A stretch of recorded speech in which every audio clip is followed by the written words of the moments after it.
Hey everybody, this is the Post Movie Podcast. I'm Steve Head. I'm John Black. And on this week's episode, we're going to talk about The Adjustment Bureau, the new Matt Damon flick. And we're going to talk about the new comedy starring Topher Grace, Take Me Home Tonight. And then we're going to talk about the ILM's first foray into CGI animation, their first complete feature-length animated film, Rango, starring Johnny Depp, or starring the voice of Johnny Depp.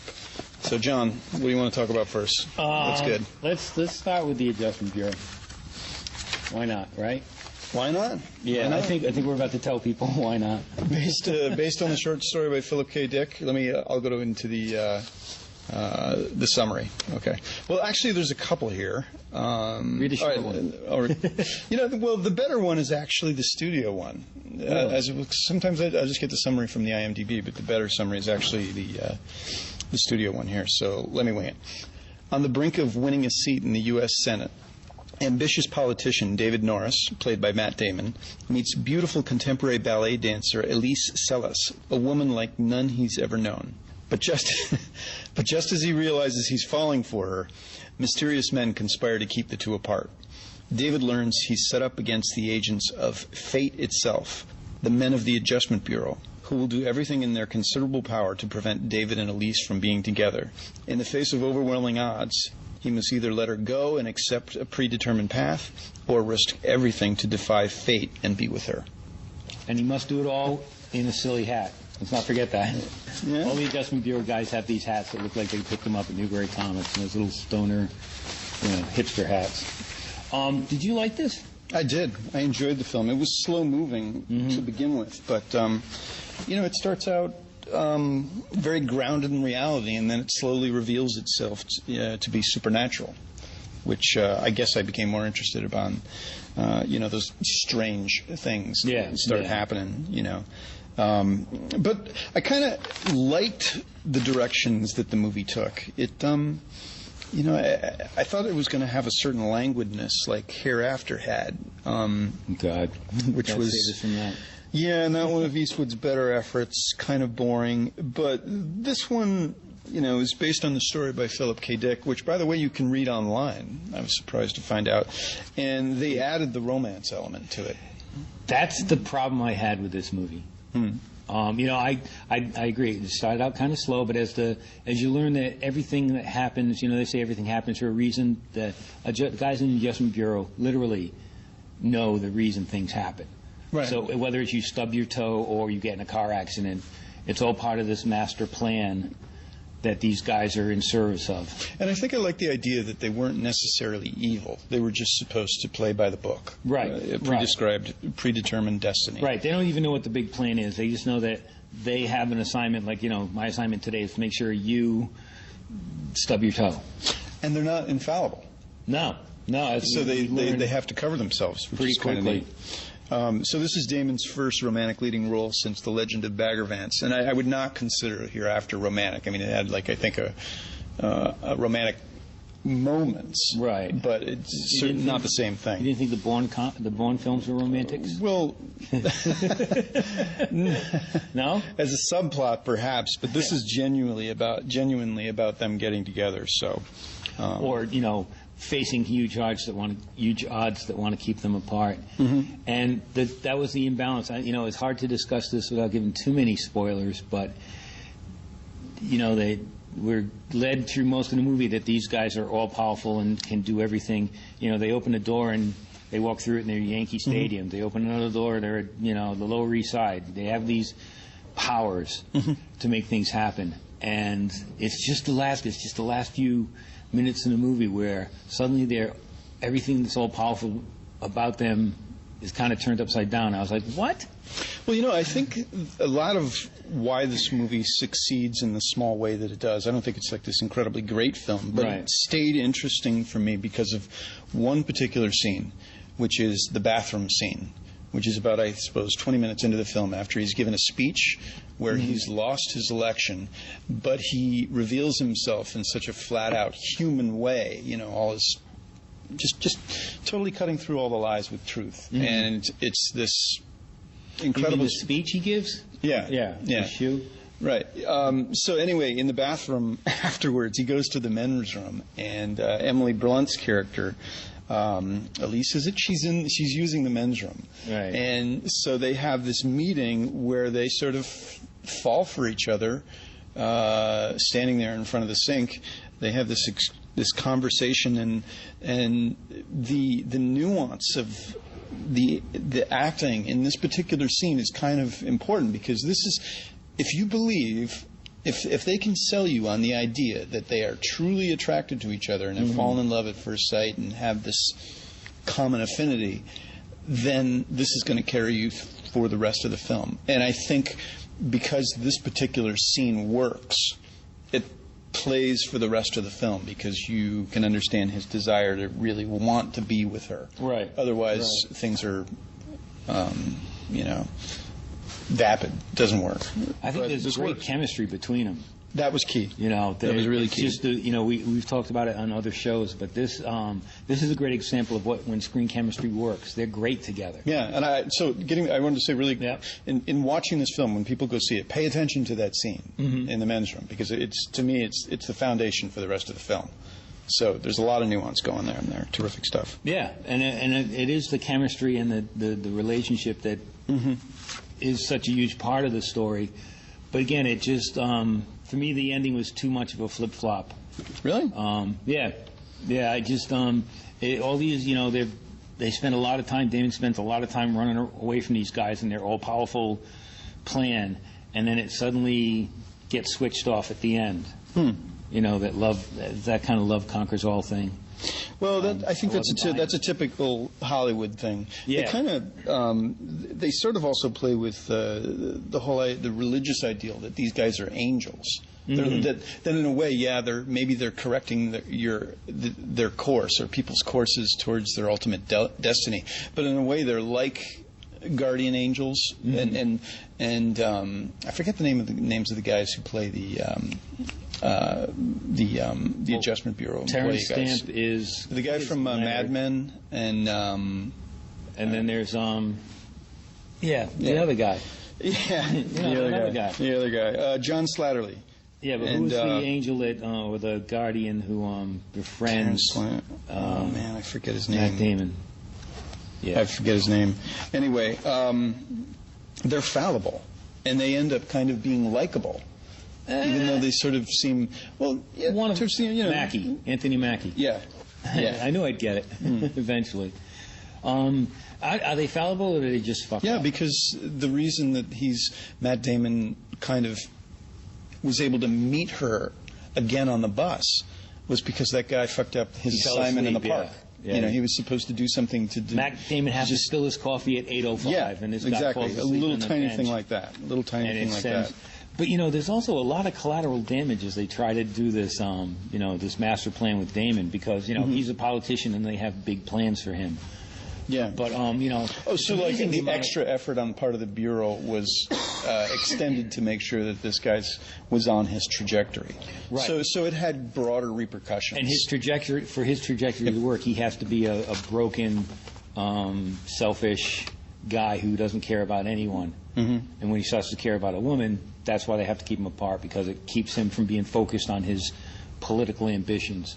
But as whether it's the chase scenes or anything else, there's a lot of collateral damage. I don't know what these other people's adjustment guys are doing, but there's car crashes. People get knocked around a lot in this movie. Yeah, I think one of the more fascinating parts is that they're constantly being evaluated by the chairman, and we don't know who the chairman is or what the chairman is, but somehow the chairman, be it God or Yahweh or whoever, they've sort of left it open. I think it's John Hamm. I think British. It's whatever religious elements you want to take from this. It's up for anyone's interpretation. Right. But the whole idea that it could have been any person. You don't know who you're talking with that could be working for the Adjustment Bureau, because these angels or these guardians are human. But so it's in a way, it's like when you watch the movie again, you don't know who could be watching Matt Damon's character. Right, because at the beginning they all wear those funny hats, track. but then you learn at the end it could be anyone with a hat. It could be and the hats are key. Yeah, the hats are key. You basically can't do their jobs without the hats. Right. So were it not for the 50s aesthetic, this thing wouldn't happen. Damon looks ridiculous in that hat. They're coming back. They're coming back. The fedoras are coming back. He puts that hat on and he's running around and it's just like, that just looks silly. But, he has to do it because the hat has power he needs. It is interesting, the concept that people are essentially powerless and that the course of people's lives are predetermined and kept on course, and they have these notebooks where they can do like a step-by-step check procedure. Right. They know when you're going off the track and yeah, that was neat. That was neat. But that's all neat, but then at the end they kind of throw it out the window. Well, there's a reason for it, and not to give it away. The reason wasn't good enough for me, I guess. Okay. I would say it's worth it. I enjoyed it, and I like the depth of the movie, that you can actually look at it again and see if things are see things differently the second time around, perhaps. I didn't feel that strong. I wouldn't go back. Okay. Would you go see it a second time? Yeah, I would like to look at the film again to see what some of these other clues may or may not have been. I wonder if it's like when you finally go back. Remember, was it The Sixth Sense? Yeah, see it a second time. I wouldn't say it's obvious clues that tell you what's actually going on that you didn't pay attention to the first time. So maybe it's structured that way. I didn't get that sense watching it, but I didn't get that sense watching The Sixth Sense the first time either. So, what kind of sense did you get watching Take Me Home Tonight? Deja vu, in so many ways. Man, I thought the movie was fun. Man, I think it's a funny movie. It is. It's a funny movie. And I being a child of the 80s, I could, I guess, in my way, totally relate. But they were really pushing the 80s. It was a little too 80s referential. Right. But it was fun. When you say child of the 80s, so how old? How would I put it? Like, I graduated from high school in '84. Okay, I graduated in '77. So, me relating to this movie in the sense that the characters are probably a couple years older than I was. They're graduating. Right. I think they do college. They've already graduated. I think this is the summer after they've graduated. And college. It takes place in what, 85, 86? I thought it was 88. So that's like 4 years older than me. Yeah. But, so I was approaching my 30s. So I kind of identified with the skinny ties and pushing the arms up of your sports coat. I liked the music choices, and you got your typical '80s bad guy. Which one? Michael Ian Black, I think, wasn't he the guy that was working for? The corporate weasel. Yeah, the corporate weasel guy. And it was the dance off. I could be wrong. I'm thinking Michael Ian Black. I don't have it in front of me. You should read the. Summary. Intro. What they want you to know. It's 1988. It's 88, I was wrong. As the summer of 1988 winds down, three friends on the verge of adulthood attend an out-of-control party in celebration of their last night of unbridled youth. Starring Topher Grace, Anna Faris, Dan Folger, and Teresa Palmer, Take Me Home Tonight is a raunchy, romantic, and ultimately touching blast from the past set to an awesome soundtrack of timeless rock and hip-hop hits. Recent MIT grad, Matt Franklin, played by Topher Grace, should be working for a Fortune 500 company and starting his upward climb to full-fledged yuppiehood. Instead, the directionless 23-year-old confounds family and friends by taking a part-time job at the counter of a video store at the Sherman Oaks Galleria, the video store being, I think, West Coast Video. Right. But Matt's silent protest against maturity comes to a screeching halt once his unrequited high school crush, Tori Frederking, played by Teresa Palmer, walks into the store. When she invites him to an epic end-of-summer party, Matt thinks he finally might have a chance with the girl of his dreams. With his cynical twin sister, Wendy, played by Anna Faris, and his best friend, Barry, played by Dan Folger, Matt embarks on a once-in-a-lifetime evening. From stealing a car to a marriage proposal in an indescribable, no-holds-barred dance-off, these friends share experiences that will change the course of their lives on one unforgettable night in the go-go 80s. Rather than does this have video? Yeah. Rather than review the movie, why don't we dance our reviews right now? We'll have a dance-off. Have you ever seen? Couldn't the world's problems? I'm sure in Libya, Egypt. They could. Libya. Yeah, all the Middle East problems could be settled in one night, one incredible night, with a dance-off. With a dance-off. Okay. You've seen this movie before.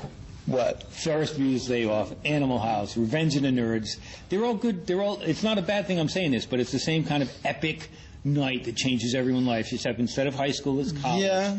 It's the same theme. Yeah. It's not a theme I object to. I like that theme. cigarettes. Yeah, I like that theme. That one night changes it all. But it's a young kid's. God, what was the one with Michael Cera and every Michael Cera movie's like this. the one night? Romeo and Michelle's. No. It's funny that title would flash through my head too, but this was The Ultimate Playlist. something. Dick and Rose's Ultimate Playlist. Yeah. Same kind of thing. They have everything happens on this one magic night, and it changes your life forever. Okay, they do a pretty good job with it in this. Tough for Grace, very funny, amusing, self-effacing.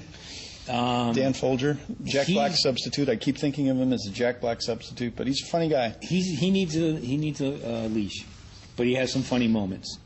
Anna Faris, exceptionally talented comedian, man. And She's my favorite thing in this movie. Yeah. Not only is she funny, but there's a recurring story she has to tell. She's engaged to this jock, Chris Pratt, man. Yeah, and she's also from. Where is he from? He's from the NBC. He's from the NBC TV show. The NBC TV show Parks and Recreation. Oh, okay. The Shushan guy. Didn't know that. Terrific. But Anna Faris, she's a writer, and she's waiting to hear whether she gets accepted at a graduate program in Oxford. But at the same time, her jock boyfriend asked her to get married, so she's torn about what to do. So anyway, at this epic night, they keep telling people the story about how they got engaged. And they get caught having sex by their grandmother in the pool or something like that. Right, and the shallowness of it just reveals itself again and again. And by the last time... Until you've absolutely, get the fact she tells it... What kind of a future could you have with She realizes it, and she does a great job of showing us that she realizes how shallow the story is, too, the last time she tells it. Because it's the same. It's the same story. It's told the same way. She has the same lines. And her fiancé... doesn't see any problem with telling the same story again and again. To him, it's always a funny story. So I thought she had the best, most believable character in the movie. And also on these things, with these types of movies, the one night thing, there's a lie that has to, that is propelled and has to be. So he's got his giant lie is the fact that he's working for this stock brokerage. That he actually is successful. Right. No one's denying that he's smart, but that he actually is successful, and the fact that the lie can play out with some help, at the last minute from other people. But ultimately, things are completely unraveled once the lie is revealed, and everyone's intentions are false. But then he'll find a way to win her back. Yeah. Well, you do that by proving yourself to be awesome in front of the girl of your dreams. By riding Dow Stee Law number 3. Do something awesome in front of her. And his awesome thing is to be rolled in a giant metal ball that Kyle had constructed and brought to the house somewhere, and they roll it down the Hollywood Hills. Yeah. Amusing, completely... I don't know. There's a high level of improbability that goes with all these comedies. Oh yeah. So you just kind of have to accept it. Yeah, you have to. And all these comedies. I know Topher. Speaking to Topher when he came for interviews, he thinks he made the definitive '80s movie, and this is art for him, and that's fine. But they all have the same kind of formula. There's do something awesome in front of the girl to win her back. There's the soundtrack, and it's funny to I'm sitting there watching the movie and. Motley Crue's. They used Freur's Doot Doot again in this movie. What is it? And I was so upset that they used it and let me in because I loved the song. What is it? Freur, F-R-E-U-R, Doot Doot. Incredible song from 1980. No, I can't. I can't because the lyrics are almost indecipherable. I mean, they are... real lyrics, but the way they're sung is, But to see that song used quite effectively in a movie is to watch Let Me In when the girl reveals herself to be a vampire to him by walking into the room uninvited. Right. And she has that reaction. And it's just incredibly cool song. So not the same reaction. Well, I had said to somebody earlier this week, I hate it. I don't like it when a movie I hate uses a song I love. Okay. But in terms of Let Me In, I loved the movie. I loved the song. It worked. I don't love this movie that much. It's fun, it's funny and all, and I felt a little violated by the use of Doot Doot, a song that I just love, and have for, 25, 30 years now. There are 3 songs pop up to me. One is the Motley Crue, it's Kickstart My Heart. I'm not a Motley Crue fan, I guess. I don't think I am, but I'm sitting in the theater and that movie comes on, I realize I'm tapping my foot to it, and I was like, oh, Motley Crue. And then they do, Did you have Billy Squier? Why am I thinking Billy Squier? There was Billy Squier in this. There's a great scene, and it cracked me up. I think it's the one I laughed out loud at, where Topher Grace and his sidekick have just stolen a car, and they're driving down the street, and they put NWA in the, I guess it's a cassette player in the 80s, but they blast it on the stereo. And watching those 2 guys sing rap songs cracked me up. I love it when white guys sing along with rap songs, like really into it. But as much as you don't like is it Doot Doot song? I love it. No, but the one you don't want it used. I don't want it used in a bad movie. I take care to do that. I don't care if it's movies, radio. In my life, I never want to hear Dexy's Midnight Runners, Come On Eileen again, ever. Yeah. I don't mind the Safety Dance. I don't mind the other 80s stuff. But as soon as I hear high school hockey flashbacks from Dexy's Midnight Runners. Yeah. They play in that song to get you jazzed up to go out on the ice and play. Yeah. To what? No. Wouldn't he just piss off the other team to beat you up for being losers? Dexy's Midnight Runners. God, man. But anyway, soundtrack aside, and for like a nanosecond, I was going to ask the studio rep if I could have the soundtrack. Then I realized I would never play it. But again, it's kind of a generic nerd comedy, but it's well executed. It's not going to become a classic like Ferris Bueller or Animal House, but it's a pleasant. It hasn't been one for a while. I thought it was a good theater experience. I mean, it's a rowdy film, and it'll appeal to the college crowd. And Dan Folger's scenes are actually pretty funny because he plays this guy who works at a selling cars, and he's also not being true to his real self. He lives a phony. Each of them, in their way, are living phony lives, and they're trying to break out. Barry's way of breaking out is by trashing his employer. Just stealing the car, and then I think, what did they do to the office or whatnot? In order to get. Remember, they had to get the car from the dealership to get the Mercedes. Right. I don't think they trashed the office. I thought it was the Mercedes. Yeah, they stole the Mercedes, and then they find cocaine in the the cocaine in the thing. And that just Dan Fogel, is it Fogelberg? Fogler. Dan Fogler. F-O-G. He runs at about an 8.5, 9 on a scale of 10 anyway. And then, of course, his character takes cokes and goes past 11. They also have, their casting is 80s referential here with Michael Biehn as Topher Grace's dad. Michael Biehn from Aliens, Terminator. Right. Calm down. I knew.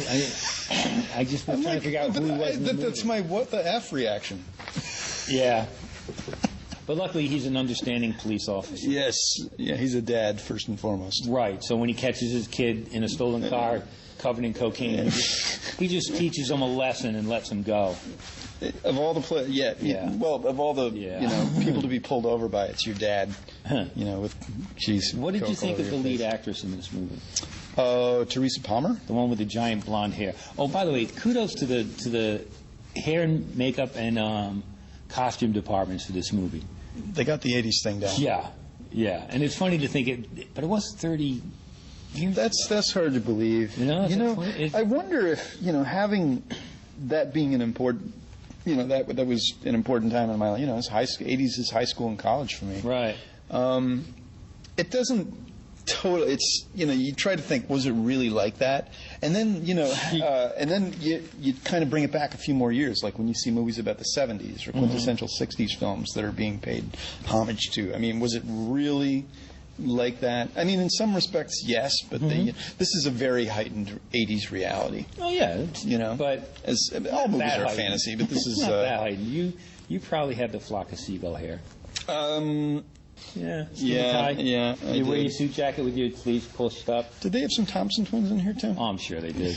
It's all, the whole soundtrack's kind of a blur. Like I said, the songs would come on and you'd be like, hey, I know that song. but I never wanted to hear them again, especially Dexys Midnight Runners. But So, people say that the 80s was a downtime for music. Man, I freaking loved it. It's totally not. New wave, the birth of hip-hop. It was... loved it. So I don't tire of this music like you perhaps have. There was that generational gap where this was your high school and college, and I was out of college. So what was you? Led Zeppelin? Zeppelin, Stones. No. God, it was like Bad Company, Mott the Hoople. Yes. Yeah. See, a lot of progressive rock has ruined my life.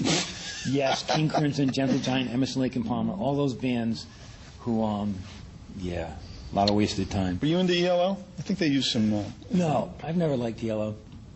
And on that note, Rango. Or unless there's general, something else you want to say. No, in general, we would say that it's worth seeing. I think it's worth seeing in the theater. Yeah, I think so too. I enjoyed it. And if you, and I think it's one of the best things Topher Grace has done, although I did like him in Predators. It was kind of... I like Topher Grace as a screen presence. Mm-hmm. He's good. I digged him in Predators. That was really cool. Yeah.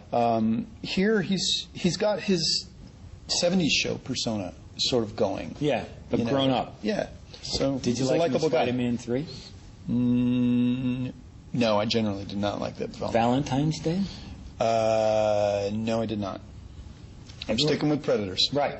His career shot, he did this TV show and then he went right into Predators, so that was fine. Rango. Yes. Johnny Depp and Industrial Light and Magic. I had no idea it was an ILM feature. They didn't really... I don't remember seeing ILM in the credits as the movie started. So are you making this up? Or is it... No, it's for real. Rango, and even I guess it's, what is it? It's rated PG. I thought it might have even been rated PG-13. It probably should have. Yeah, it was. It's a dark. Yeah, it's a little bit like kind of a little bit grown up CGI feature comedy, and. There's some moments in here that would actually be kind of truly frightening to kids. There were some of the animation, man, fucking creeped me out. I hate that. I hate it. Even when they were trying to be funny with it. I hate the whole arachnid shit. Oh, man. Wow. Anyway. You better read the synopsis. Yeah. Johnny Depp, Abigail Breslin, Alfred Molina, Bill Nye, Harry Dean Stanton. I don't know who was in it. Oh, yeah. Timothy Oliphant is the Spirit of the West. Yeah. Mr. Eastwood on a golf cart. From the director of Pirates of the Caribbean, being Gore Verbinski, featuring Johnny Depp in an original animated comedy adventure that takes moviegoers for a hilarious and heartfelt walk into the Wild West. The story follows the comical, transformative journey of Rango, a sheltered chameleon living as an ordinary family pet, while facing a major identity crisis. After all, how high can you aim when your whole purpose in life is to blend in? When Rango accidentally winds up in the gritty, gunslinging town of Dirt, a lawless outpost populated by the desert's most wily and whimsical creatures, this less than courageous lizard suddenly finds he stands out. Welcomed as the last hope the town has been waiting for, new Sheriff Rango is forced to play out his role to the hilt. Until, in a blaze of action-packed situations and encounters with outrageous characters, Rango starts to become the hero he once pretended to be. All on one party night. Oh, that was a long synopsis. But it was worth it. Sorry about that. It. It's like, now they don't have to go. Yeah. But... And music by Hans Zimmer and team. Interesting note, usually in animated movies, they have an actor come in and read the part with the director or voice director there. There's no other cast, there's no sets, there's no nothing. It's just them reading into a recorder. And sometimes they'll have to give 10 different readings of hello, so they can, when they go to actually make the film, they can pick the one that fits and all that. Yeah. Gore Verbinski actually got everyone together. Yeah, he shot it like a play. In a group, like a play. Yeah. They did it all. Abigail Breslin came in for interviews, and she was saying that, they had props, they had costumes. When a gun goes off in the movie, a gun went off on the set. How are they able to section out the voices? I mean, how can you mix one voice if it's overlapping with another? Who knows? So they were basically performing entire sequences together. Yep. And using the takes as the animation. As the animation. They animated to that after the fact. So there was Depp with Ray Winston, with Harry Dean Stanton, with Ned Beatty, with Abigail Breslin, all in a room acting out Rango. I don't know if it made a difference in the actual movie. I feel like it did. But I feel like the way these characters related to each other was terrific. There's a immunity. I felt, yes. Yeah. There was something riveting and funny about this. And the scene when he first walks into the bar, when you meet all the characters, Yeah. like the Denzians of this place for the first time, and you think everybody was evil, and everybody. There's so many characters in this movie that, like, the first time they appear on screen, they're fascinating to look at. None and their of them are voices cute. are terrific. None of them are cute. Abigail Breslin's The little character, desert perhaps. rat. Yeah. But they're not like cute in that Bambi and Thumper sense or that usual animated sense. No, they're, man. They're gritty. There were a ugly. couple of moments. God, there's the chicken character with the with the arrow through his eye. It was revolting.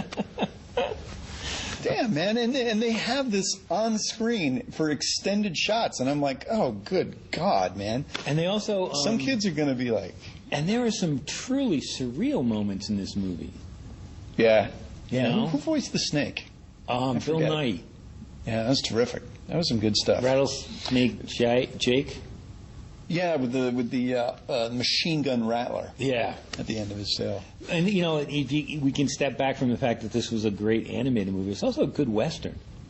It's a classic Western. It is. Someone's stolen the water. Well, this is Industrial Light and Magic. So, as I was watching this, there are some scenes that have that Star Wars aesthetic to it. Fucking hell, they do. They look like, and that's actually a diss to Star Wars, because Star Wars should not look like some computer animated environment. It's supposed to be based in reality, and they so souped it up with CGI that it became a false environment. And Wait, Rango, you mean? No, in Star Wars. Right. In Star Wars, audiences can detect false environments, and that doesn't warm you to the movie or the characters. Right. Here, it's just assumed. I mean, everything's CGI anyway, Right. so it works for it.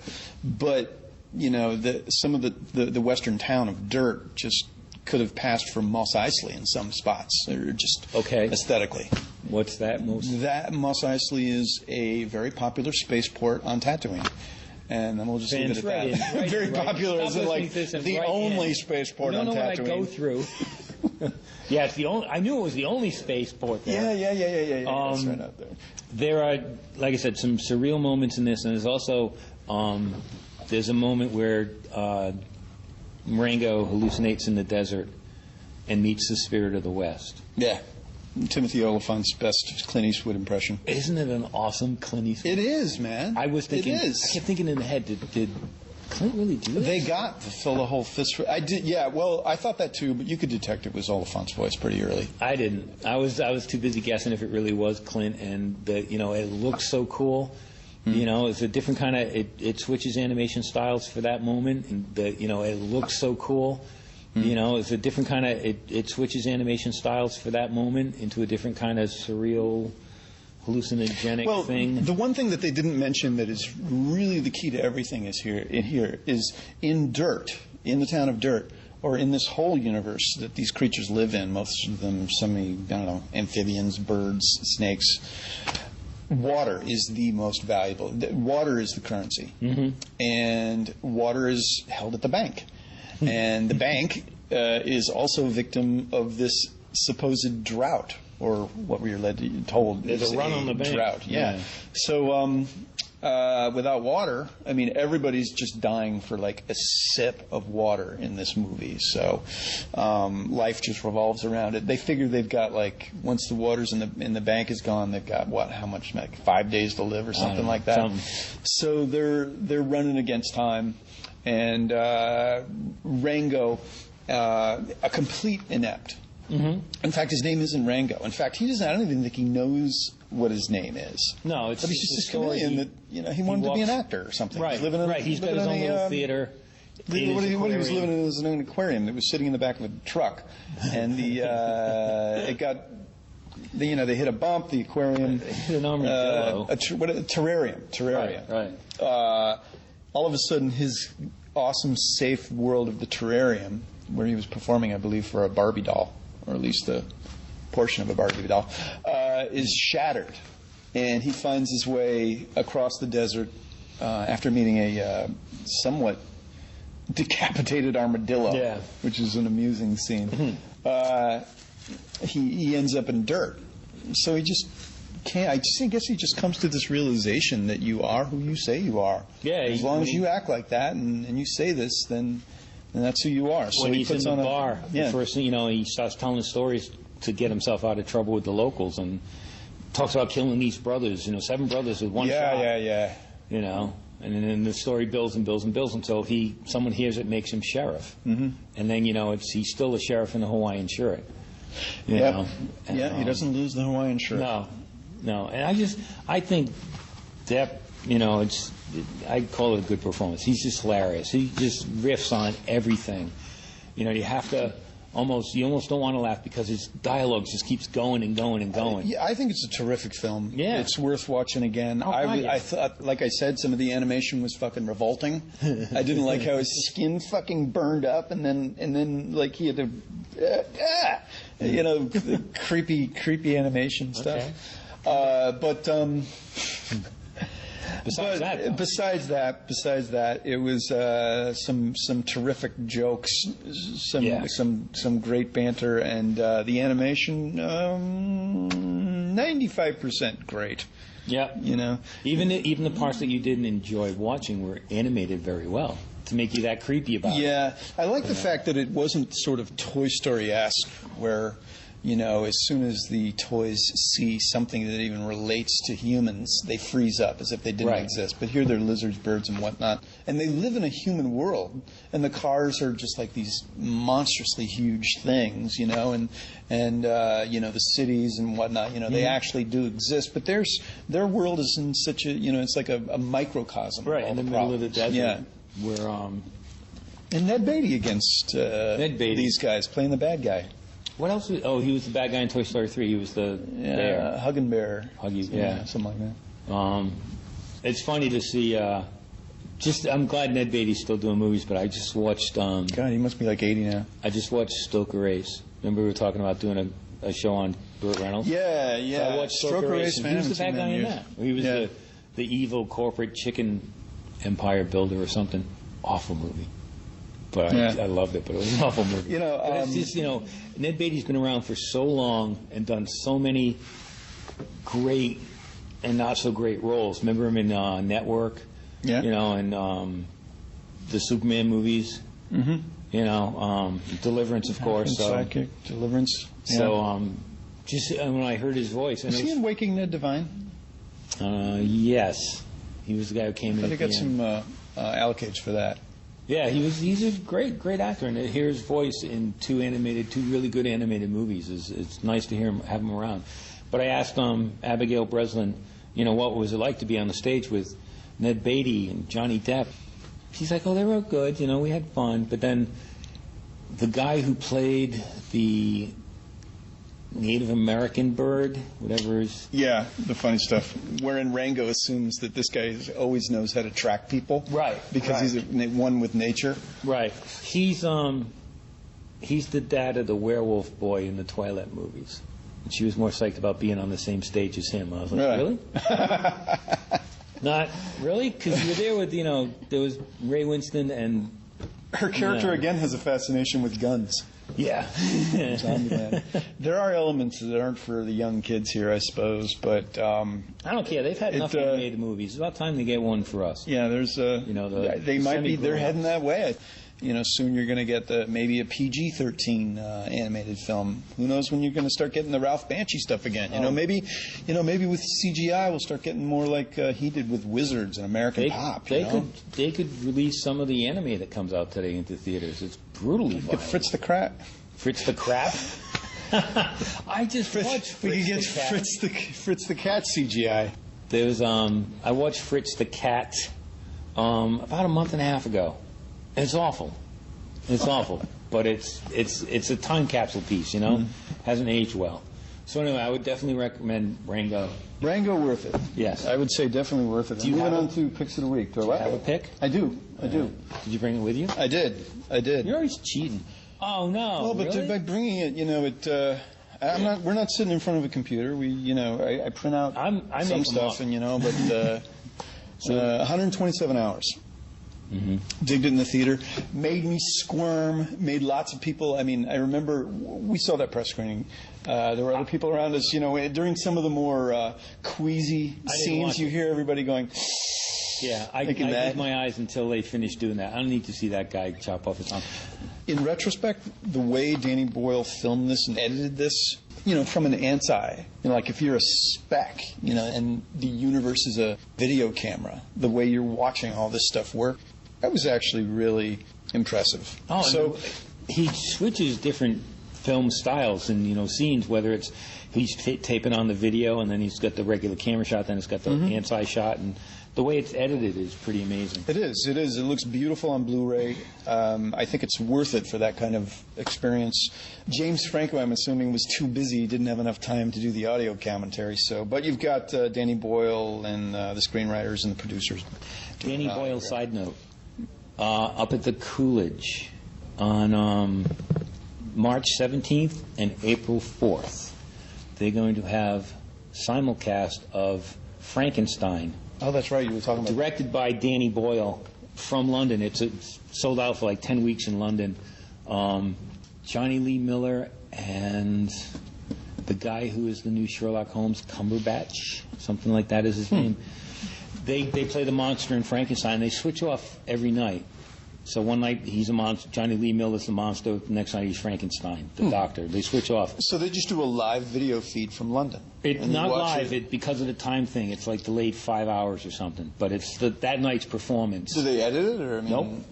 Whatever happens that night is shown at the Coolidge 5 hours later. A friend of mine, Regina, went to London just to see this play. I told you, and she loved it. She gave it rave reviews. She especially liked the fact that Johnny Lee Miller was naked for about 10 minutes. But that's Regina thing. Anyway, so if I'm curious to see it. I'm trying to get them to. Yeah, no, I'm glad you mentioned that. I had heard about it earlier, and I was curious. Yeah, I think it'll be an event. Okay, my pick of the week. I'll make this quick. Wild Rovers, 1971 Western with William Holden and Ryan O'Neal, directed by Blake Edwards.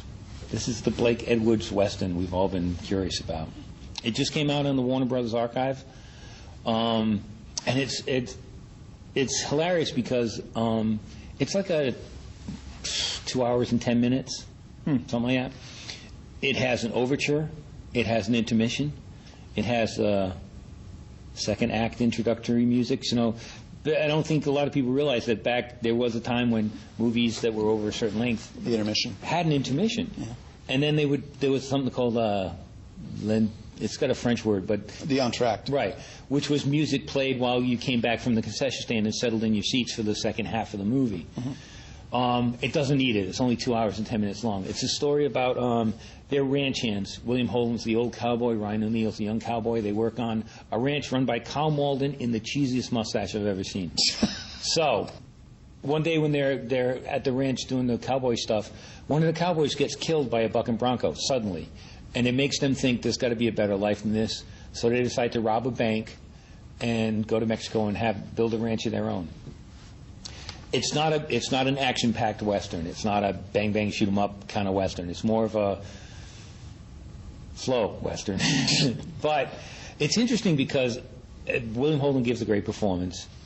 But the thing I liked is it's Blake Edwards. And he was, he did the Pink Panther. He did all those slapstick comedies. So when these guys get in a bar fight, it's a slapstick bar fight, which does feel so out of place. I guess that's how Blake Edwards does his fights. But then in the second half, when they robbed the bank, the two sons of Carl Malden's two sons, played by Tom Skerritt and somebody else, chase after these guys because they've given the cowboys a bad name. They're going to bring him back to justice. And as they track him down, the violence that happens in the second half is all slow motion Sam Peckinpah stuff. Whether when they fall off a horse, it's suddenly slow motion, and it's like, Blake Edwards said, maybe I won't be.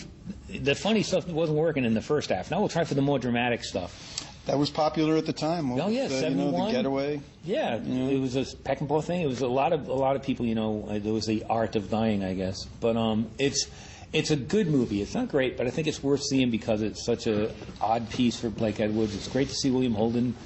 And Ryan O'Neal's annoying, but I always thought he was. Man, whatever happened to his career? At that time in his career, what?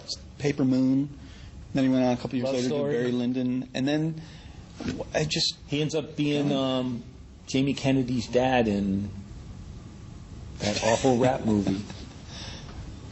Remember that movie, Jamie Kennedy? Yeah. No, I know exactly which one you're talking about, and I can't remember the title. I did the junket. It's a Warner Brothers flick. And Ryan O'Neal split halfway through the junket. He flipped out and left. So I actually better sat ask in the room the with right him. questions. Yeah. Seriously. Yeah, right. Trying to defend that piece of shit. He was a big star. He was a Yep. big star in the set. He had the main event. Streisand. What's up, Doc? Yeah. I'm intrigued. It's definitely worth checking out. Again, it's different because there was that time in the 70s where you didn't make just a Western, you made a thoughtful, episodic, it was like a European-influenced Western kind of thing. So it's not like watching The Man with No Name or one of the spaghetti Westerns. This is, spaghetti with art. Spaghetti with a side of art. So I think we'll check it out. Awesome. I think we're done. So check us out online. We're at post-movie.net, and we're on Facebook, of course. And if you have any questions, feel free to send us an email. We're at contact@post-movie.net, or we're at postmoviepodcast@gmail.com. So until next week, I'm Steve Head. I'm John Black. So long, everyone.